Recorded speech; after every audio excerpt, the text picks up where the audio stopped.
Welcome to Righteous Fire and Explosions, a match made in heaven. Righteous Fire is damage over time, while explosions are a hit. This normally would be an anti-synergy, but we can combine these things together with the one common denominator between the two, which is ignite. With physical explosions, we can convert and gain physical as fire, thus giving us damage to ignite with. Then we simply add in some chance to ignite proliferation, and all our righteous fire damage over time scaling, and we can create a potent explosion chaining combination. This is my favorite build to date, and I think it's fairly plain to see why. Explosions, righteous fire, it's kind of my thing. For this build, I tested what I believe are the two strongest ascendancies for Righteous Fire, Trickster and the Chieftain, with the same GG gear, and I will showcase them side by side doing Awakener 8 Conquerors and Cirrus. But after playing them both, I have to say without a doubt in my mind, Chieftain is the superior choice. I always thought Trickster had the edge on damage and speed, while Chieftain was simply tankier. But after playing both, I must say that Trickster is only marginally faster, while having comparable, if not worse, / less damage than Chieftain. And lastly, it is much less tanky, often needing a more hands-on approach to manage its HP bar. This build could comfortably handle all content, including 100% Delirious T16 mapping, all endgame bosses, and the Simulacrum.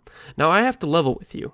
I did this with gear I spent a few days crafting to perfection, and if you want to buy your way into seeing the exact same results, it's going to cost a lot.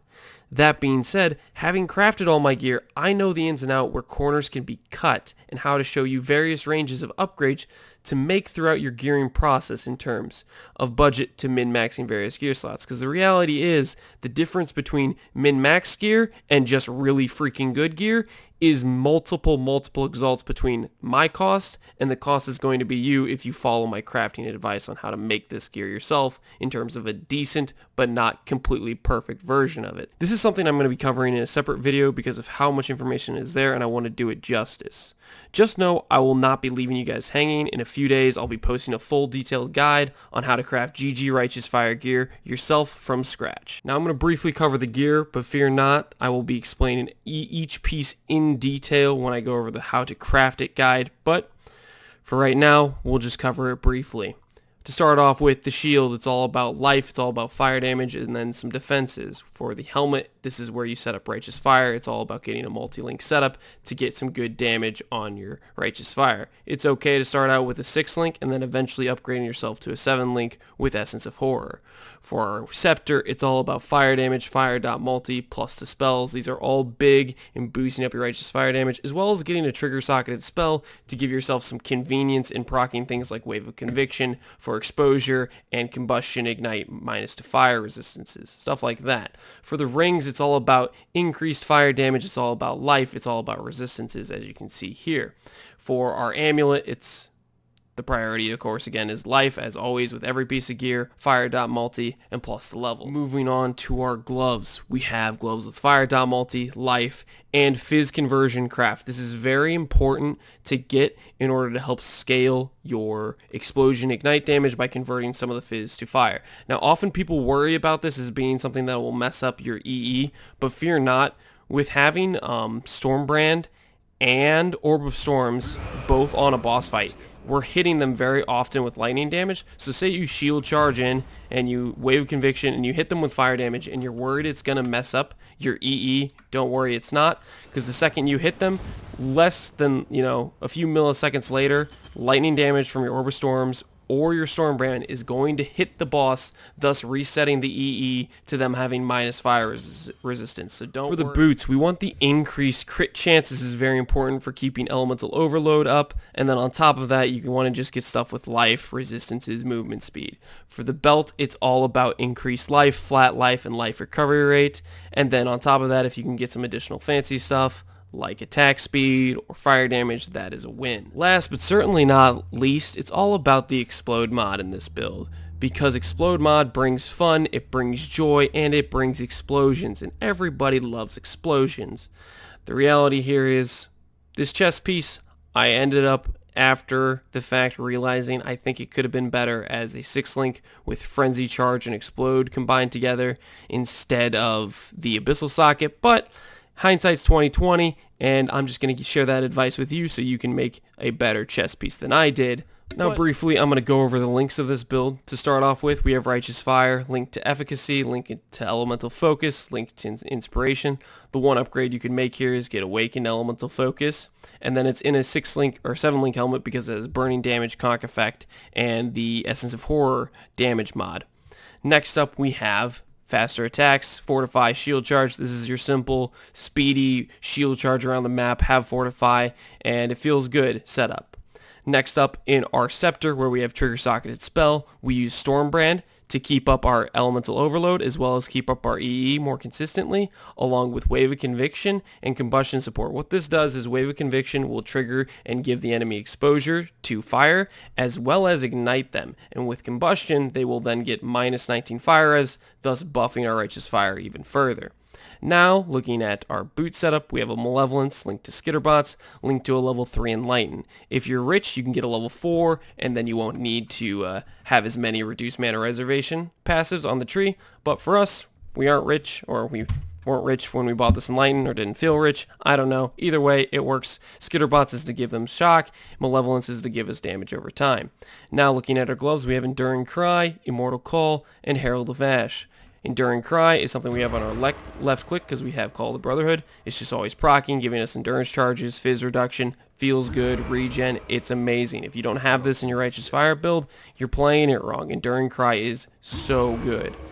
As well as Immortal Call, whenever we're about to take a big hit, if we see Shaper doing a slam, we click Immortal Call right when it's coming in.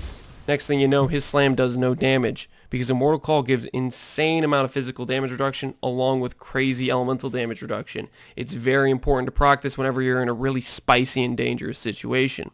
Herald of Ash, of course, adds all the aesthetics to the build. It gives us some gain fizzes fire along with making all of our explosions look good. Without it, the build would just be, meh, you know? I want cool looking explosions and Herald of Ash gets it done. Now, to follow that up with, we have Orb of Storms linked to Curse on Hit, linked to Flammability. If you can afford an Awakened Curse on Hit, you can then get a double curse into the build with Despair, at which point you kind of want the 6th link, which I was going to mention, going for Frenzy Charge anyways, and then you can have Inspiration linked to that as well with Flame Dash. This is just simply another way to keep up your Inspiration charges, thus making Righteous Fire benefit from its inspiration links, because you can't generate inspiration charges without it linked to something else besides Righteous Fire. Now moving on to flasks, we always end up using a small life flask because it has the least amount of charges, and we're solely using it to turn off our Righteous Fire whenever we need to. Next up, our mana flask. We have chance to shock, freeze, ignite. Ignore that. That was for a different build. Really what you want here is immunity to curses, and then instead of a granite flask with immunity to curses, you grab a Rumi's Concoction for the chance to block, because we are running Glancing Blows with a 5% recovery shield. So don't actually use what I'm using here. Get yourself a Rumi's, get your curse removal on the mana flask, and then for the next flask we have Sulfur for the regen and the consecrated ground it gives us, along with freeze immunity, and lastly, but not least, included in every build, of course, it's a Quicksilver Adrenaline. I can't use any other 5th flask, I have no ability to. Moving on to our Ascendancy. Of course, it's Chieftain. This is the one we recommend. To start off with, you want to grab the Recovery Rate Fire Resistance node, then you want to grab the Endurance Charge node, and then you want to move your way through Chance to Ignite node and Cover Enemies in Ash node. Now, if you have this setup and you're thinking, I don't have enough consistent chains, one of the things you can alter is to grab Namahu's Flame, which would give you a much higher physical explosion turned into fire, thus giving you much stronger ignites. And this is one way to compensate for not having as strong a gear if you want to have more consistent explosions. Until I got my gear more min-maxed, this was actually a better route to take for consistent explosions, although it would result in lower single target because we would have less fire dot multi. Now, to start off, let's look at our passive tree. The first thing you notice is we're using Divine Flesh. I don't know how to use any other keystone when it's so easy to craft Chaos Res onto gear. It is so powerful for life builds. Use it. You won't regret it. It feels so good. I can't stop talking about Divine Flesh in every single one of my life builds. I'm sorry, but it's just that good. Moving on from a Divine Flesh, we also use 4 other keystones, Elemental Equilibrium and Elemental Overload. These are mandatory for damage. Do not skip them. If you're playing Righteous Fire and you don't have these keystones, please get them. They will change your life. Besides that, we have Glancing Blows, so that way we can double our block chance and really benefit from our recover life percent on block that we have on our shield. Along with, finally, last but not least, Call to Arms, making Enduring Cry instant, thus allowing us to have it on our left click and constantly have uptime on that thing, which is huge for sustain. It's huge for defense.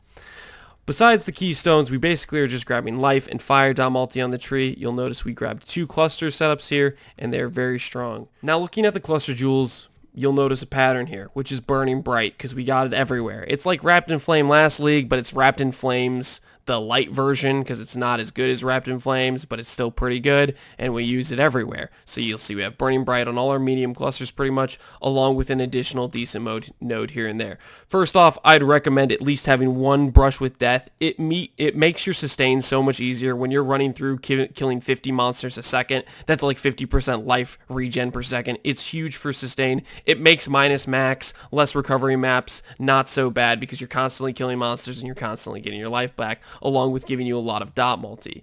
Next up, you'll notice we have Wrapped in Flames. This really isn't that good for min-maxing, other than making it so I don't get bothered by chilled ground maps. That's really the only benefit here, but it's a decent one if you care about that map mod and it annoys you. If you don't care about that map mod, get yourself another Brush with Death, get yourself a Flow with Life. On our other cluster jewels, it's pretty similar where we were going with Burning Bright. We accidentally got Lord of Drought on one of them, which made that go on the travel node instead of Burning Bright. We were like, it's pretty good. We'll keep it because it gives us AoE and some flammability curse effect. We were happy enough to have it. And then you look at our medium cluster over here, and this is one important thing you cannot miss. Fan of Flames. If you want your explosion chains to work and you want them to work well, get Fan of Flames, get Cooked Alive, get some more ignite chance, some minus fire res. These are very important. The prolif for your ignites is very, very important for chaining the explosions. Do not pass this up. One last thing I forgot to go over was our anointment. We went with Breath of Flames for the ignite chance.